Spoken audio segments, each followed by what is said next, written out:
Ever get the feeling that some dates in history are like lightning rods for big events? You mean like some dates just attract major historical happenings? Exactly. And today we're diving deep into one of those dates, October 19th. This should be good. I can already tell. What's so special about October 19th? Well, on this date, we've got the dramatic end of the American Revolution, a secret Nazi plot that could have rewritten financial history, and an aviation mystery that still has people arguing to this day. Wow. Okay, I'm definitely hooked. Where do we even start with a day that happened? Let's rewind back to 1781 Yorktown. You know the basic story, right? British General Cornwallis surrenders to American and French forces, and bam, a new nation is born. Right, one of the turning points of the American Revolution. Everyone learns that in school. Exactly. But I have a hunch there's more to this story than meets the eye, don't you think? Oh, absolutely. What we often miss are the human moments, the little details that make these big historical events come alive. Like, take the British surrender. Everyone talks about it. But did you know there's a whole debate about what music was playing as they surrendered their arms? Wait, really? I've never heard about that. Some reports say it was a tune called The World Turned Upside Down. Oh, wow, how fitting. It's like they knew right then and there that they were on the losing side of history in the making. Right, intentional or not, it's a powerful image, and it gets even better. Cornwallis himself, he wasn't even there for the surrender ceremony. What? He just skipped it. Why? Claimed illness, but instead of attending, he sent his sword. A symbolic gesture, you see. Wow, the fact that he wasn't even there in person. I mean, what kind of message do you think that sent? To both sides? It's a question that historians still debate. Some think it was Cornwallis trying to save face, avoiding a public moment of humiliation. Others see it as a sign of complete and utter defeat, like sending the sword was the ultimate admission that all hope was lost. It really makes you think about what was going through his mind.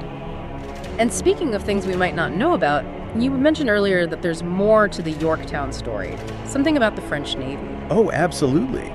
For years, historians presented a certain narrative about the Battle of Yorktown, but recent discoveries have, well, kind of shaken things up a bit. Yeah. We now know the French Navy played a much bigger role than we originally thought. So the story we thought we knew, there's more to it. Way more. See, the French fleet, led by Admiral de Grasse, they had the Chesapeake Bay completely blockaded. That meant Cornwallis had no way to escape, no way to get supplies. So they were trapped.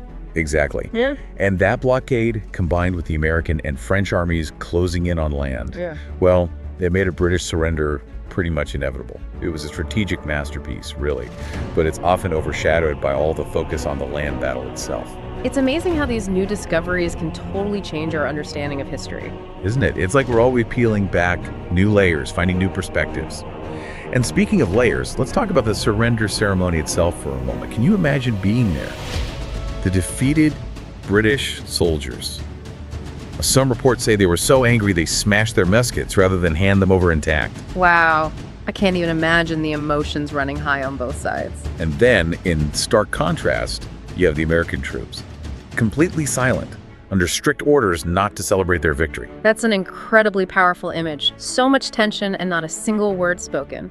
Makes you wonder what those soldiers were thinking and feeling in that moment. Doesn't it? And then you've got the French soldiers, in their crisp uniforms, perfectly lined up. A stark contrast to the American troops. It really highlights the different cultures and approaches to warfare at play. It's like this perfectly orchestrated historical drama, isn't it? The silent tension, the broken muskets, the immaculate uniforms, all those little details add up to something so much bigger. They do, don't they? It's the small details that often reveal the most. And you know, there's one more detail about Yorktown I find particularly fascinating. The mysterious dinner. The dinner. What dinner? The one between American and British officers after the surrender. Oh, right. Of course. The perfect ending to a dramatic day, right. But what was said behind closed doors? What kind of deals were struck? What regrets whispered? Unfortunately, the details of that evening remain a mystery. It's like a missing piece of a historical puzzle, isn't it? We have all these official records and reports, but that dinner, it represents this whole other side of history that we rarely get to see. The personal interactions, the unspoken understandings, The things that don't make it into the history books. Exactly. It makes you wonder just how much history happens in the shadows, between the lines. It's amazing how these personal stories can completely change how we see these major historical events. They really can. It's like you were saying about the dinner at Yorktown. You can read all the official documents and battle plans, but it's those hidden human moments that really bring the past to life. Exactly. And speaking of stories with a human touch, our next stop on this October 19th deep dive takes us from the battlefields of a newly formed nation to something completely different. The shadowy world of espionage and intrigue during World War II. Okay, a bit of a jump there. From revolution to espionage. What exactly are we diving into? Get ready for this because we're about to uncover a plot so audacious, so unbelievably daring, it sounds like something straight out of a spy thriller. Operation Bernhard, the Nazis' secret plan to cripple Britain from within using counterfeit money. Operation Bernhard. Now, that's a story I haven't heard in a while. It just goes to show, even in the middle of a world war, the battle for power can extend far beyond the front lines. You hit those economic lifelines and can really disrupt an enemy. Right, so economic warfare. What did that look like in action? Were the Nazis literally just printing a few extra Reichsmarks and hoping for the best, or was there more to it? Oh, this was not some small-time counterfeiting operation. We're talking about a plan to flood Britain with forged banknotes, millions of them. The goal was to devalue the British pound, create chaos in their economy. It was a really clever plan when you think about it, attacking a nation's financial core. It does make you wonder, how do you even begin to pull off something like that? I mean, weren't people suspicious back then about counterfeit money? That's the thing. The Nazis knew that their plan would only work if the counterfeits were absolutely flawless. And that's where it gets really interesting. To make these forgeries, they assembled a team of some of the most skilled artists, printers, and craftsmen they could find. Okay, I'm picturing a Ocean's 11 montage here. But where did the Nazis find these master counterfeiters? That's the darkest part of this whole story. They found them in concentration camps. Jewish prisoners, many of whom were already experts in printing, engraving, and graphic design, were forced to use their skills for this operation. Wow. It's chilling to think about the pressure those prisoners must have been under. Their skills exploited for such a sinister purpose. It's a tragic reminder of the complexities of history, how human talent can be twisted for both good and evil. And in this case, the talent of those prisoners resulted in something truly remarkable. Counterfeit banknotes, so convincing that some experts say they were even better than the real thing. Wait, are you serious? Better than the Bank of England's own money? I know, it sounds unbelievable, right? But the level of detail was astounding. We're talking meticulous engravings, perfect watermarks, even the paper itself was carefully aged to match the texture of real banknotes. They thought of everything. It's kind of terrifying to think that some of those notes, those pieces of history, could still be out there circulating in the world, completely undetectable. Do historians have any idea how many they actually made? The exact number is still a mystery, but based on intelligence reports, we're talking millions of pounds worth. And even though Operation Bernhard didn't quite bring down the British economy like they'd hoped, it still had a huge impact. So it wasn't just some failed wartime scheme that fizzled out. What kind of lasting effects are we talking about? Operation Bernhard forced the world to completely rethink how it approached security, especially when it came to currency. Many of the anti-counterfeiting measures we take for granted today, things like microprinting holograms, special inks, even the materials we use for banknotes, it all stems back to Operation Bernhard. Wow, it's like this echo from the past influencing the present in ways most of us don't even realize. But what about those forgeries and the people who created them? What happened to them after the war? Well, for many of those prisoners, those forced into this operation, their stories sadly ended in the camps. But there are also stories of survival against incredible odds, stories that remind us of the resilience of the human spirit even in the face of unimaginable darkness.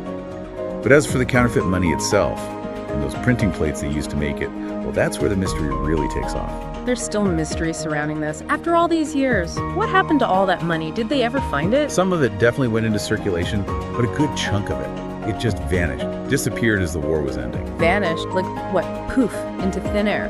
Pretty much. There are whispers of secret Swiss bank accounts, hidden stashes, maybe even some of those key players in the operation planned to use the money to disappear after the war. It's crazy to think that somewhere out there could be suitcases just full of this perfectly copied money just waiting to be found, like something out of a movie. Right. And just like a good mystery, Operation Bernhard leaves us with more questions than answers. How far did this operation really reach? Where did all that money end up? And those printing plates? Still missing. It's enough to keep historians busy for years to come. Makes you wonder what other secrets from that era are still out there. But for now, we've got one last stop on our October 19th mystery tour. Let's trade the shadowy world of espionage for, well, the open sky. From fake money to flying contraptions. Okay, I'm intrigued. What's the story? On this very date, back in 1901, a Brazilian inventor by the name of Alberto Santos Dumont, you might not know the name, but trust me, this guy was a legend, supposedly flew his airship, the number 6, around the Eiffel Tower. Alberto Santos Dumont. Okay, that name rings a bell. A true aviation pioneer. But his story often gets overshadowed by the Wright brothers, doesn't it? It does, but that's what makes this whole thing so interesting. See, the Wright brothers, they get the credit for the first in flight back in 1903 at Kitty Hawk. Right, Kitty Hawk, 1903. It's practically aviation history 101. Exactly. But Santos Dumont's flight, if it happened the way some folks say it did, well, that was 2 years earlier. Ah, I see where you're going with this. The great first in flight debate. Always a hot topic in aviation circles. It wasn't just about being first, you see. It was about how they did it, what it meant for their countries. There's that national pride element again. We saw it with the surrender at Yorktown, and now it's popping up again with flight. It's everywhere in history, isn't it? But back to Santos Dumont. So we've got competing claims, different countries vying for the glory. But what about the evidence? Yeah. Was there anything to back up Santos Dumont's claim? That's the million-dollar question, isn't it? And this is where the mystery gets even deeper. You see, we do have eyewitnesses. People who swore they saw Santos Dumont in his airship circling the Eiffel Tower. But there's one crucial piece missing. Let me guess. No photographic proof. You got it. No photos. And in today's world, that seems almost impossible, right? You'd think someone would snap the picture. You'd think. But remember, this is a different time. Photography was still pretty new. And trying to capture something moving, something up in the air like that, well, it wasn't easy. And here's the real kicker. Santos Dumont's airship, the number 6, it's gone. Vanished without a trace. Wait, seriously, we have no idea what happened to it. Not a clue. Some folks say it was taken apart, maybe the parts were used for other things, or it's lost over time. Others, well, they like to think it's hidden away somewhere, just waiting to be rediscovered. Maybe even in a barn somewhere, like in those old stories. It's like this whole thing, this debate about the first flight was just meant to be a mystery. Kind of fitting, don't you think? We started today's deep dive with a surrender shrouded in mystery, then uncovered a secret plot with missing money, and now we're ending with a vanished airship and a question that might never be answered. Just goes to show, some dates in history are destined to keep us guessing. They do, don't they? And that's the beauty of history, isn't it? It's not just dates and names in a textbook. It's a giant puzzle, and we're still putting the pieces together even today. New discoveries can rewrite the stories we thought we knew, and sometimes those mysteries we can't solve. They're the ones that really capture our imagination.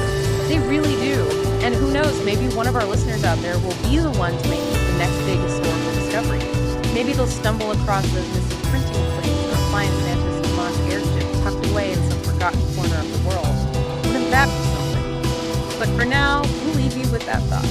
Thanks for joining us for this deep dive into the mysteries of October 19th. Until next time, keep exploring, keep asking questions, and most importantly, keep those history books open.